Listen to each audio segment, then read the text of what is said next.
Hello, fellow planters. So I did the area around the bedroom window.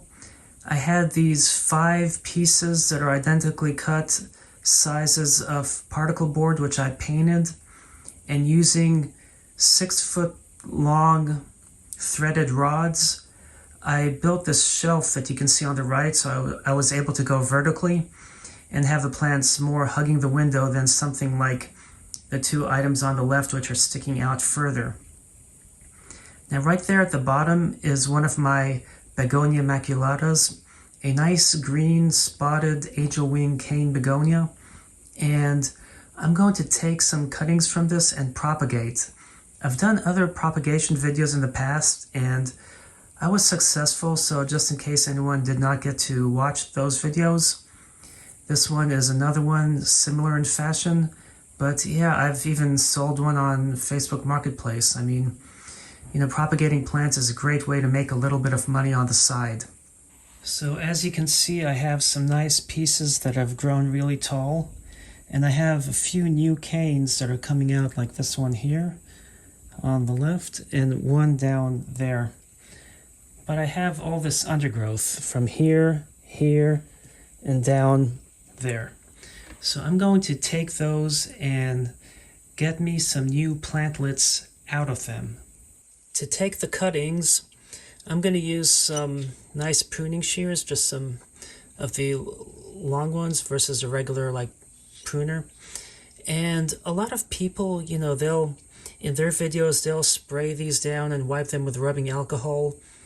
And you really do not need to sterilize these unless you're dealing with certain plants, if they take too long to propagate, or if you're actually propagating by tissue cultures where you stick them, with rooting hormone and some agar in an incubator in a sterile environment.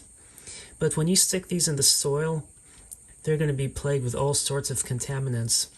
But fortunately, the begonias will root pretty readily, so you don't really have to worry that much. So I have a cutting over here. If you can see, it just comes like that. And I'm just going to take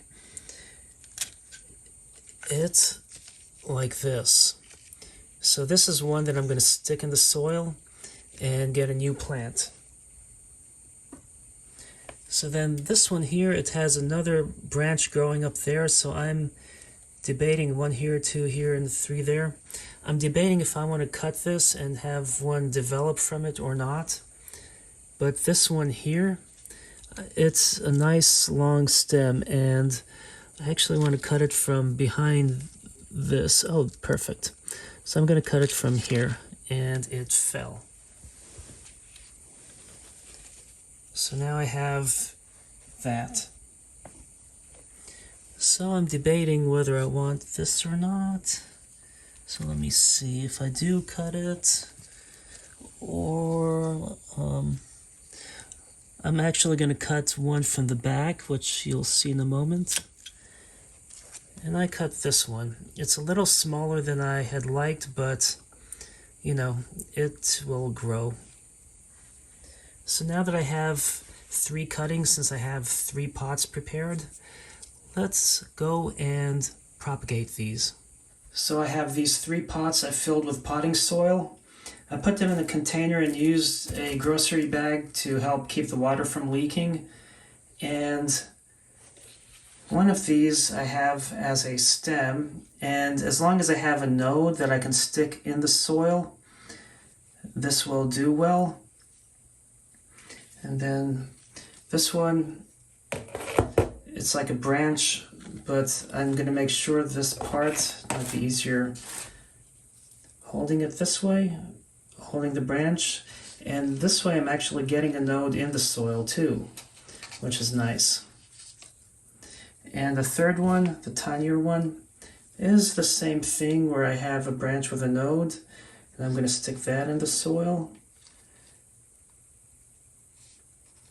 Now one thing to note is I had a bag of potting soil, or should I say still have, in the garage, and when I filled these up with soil and I brought them in here, I did notice some gnats sitting at the top.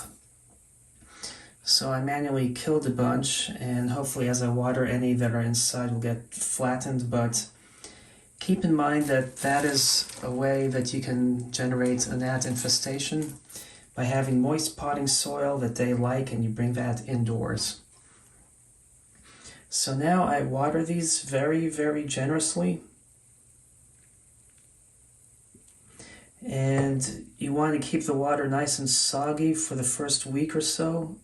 I mean the soil, and not, the water's already soggy because water creates sogginess, so you want to make sure the soil remains heavily soggy, and then if this starts leaning, you can always stand it up a bit.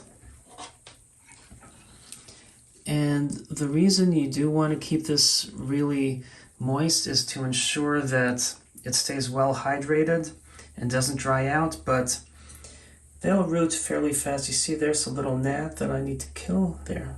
Sorry, PETA.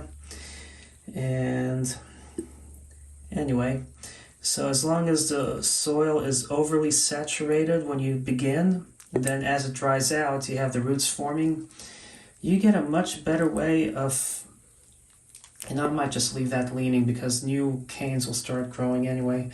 But anyway, this is a much better way of getting these to root than using the water propagation method, because with water propagating, it's an extra step, and the roots are fragile when they grow in the water, and they haven't developed the soil roots versus the water roots.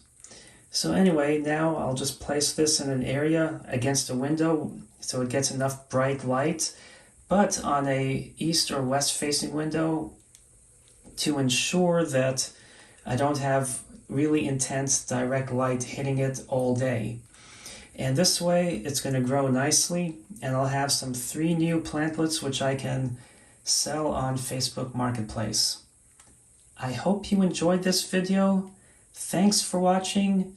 Please make sure you subscribe, and happy planting!